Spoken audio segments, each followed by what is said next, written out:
2018 തൃശൂർ കുറാഞ്ചേരിയിലെ ഉരുൾപൊട്ടലിൽ നഷ്ടപ്പെട്ടത് 19 ജീവനുകളാണ്. പുലർച്ചെയുണ്ടായ ഉരുൾപൊട്ടലിൽ അന്ന് 4 കുടുംബങ്ങളാണ് ഇല്ലാതായത്.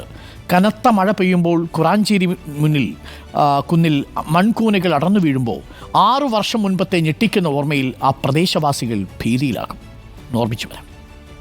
ഓഗസ്റ്റ് 16 പുലർച്ചെയുണ്ടായ ഉരുൾപൊട്ടലിൽ വീടിനകത്ത് കിടന്നുറങ്ങിയവരും തൊട്ടടുത്ത ബസ് സ്റ്റോപ്പിൽ ബസ് കാത്തുനിന്നവരും മരണത്തിന് കീഴടങ്ങി. ദിവസങ്ങൾ നീണ്ട തിരച്ചിലിലാണ് 19 മൃതദേഹങ്ങളും കണ്ടെടുത്തത്. ഇന്നും മറക്കാനാവാത്ത ഓർമ്മയാണ് കുറാഞ്ചേരിയിലുണ്ടായ മണ്ണിടിച്ചൽ. കുറാഞ്ചേരിയിൽ ഇപ്പോഴും ചെറിയ തോതിൽ മണ്ണിടിച്ചൽ ഉണ്ടാകുന്നുണ്ട്.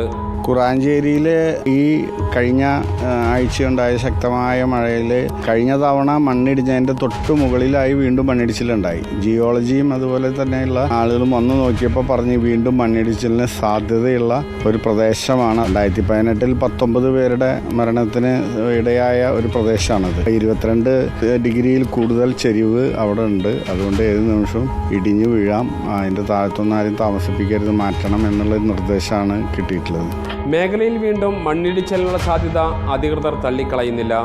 നിലവിൽ ഭയപ്പെടേണ്ട സാഹചര്യമില്ല.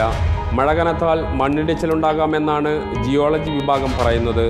വയനാട് ദുരന്തത്തിന്റെ പശ്ചാത്തലത്തിൽ ജില്ലയിൽ മണ്ണിടിച്ചിൽ ഭീഷണിയുള്ള പ്രദേശങ്ങളിലെല്ലാം ജിയോളജി വകുപ്പ് നടത്തുന്ന പരിശോധന ഇപ്പോഴും തുടരുകയാണ്. റിപ്പോർട്ടർ, തൃശൂർ.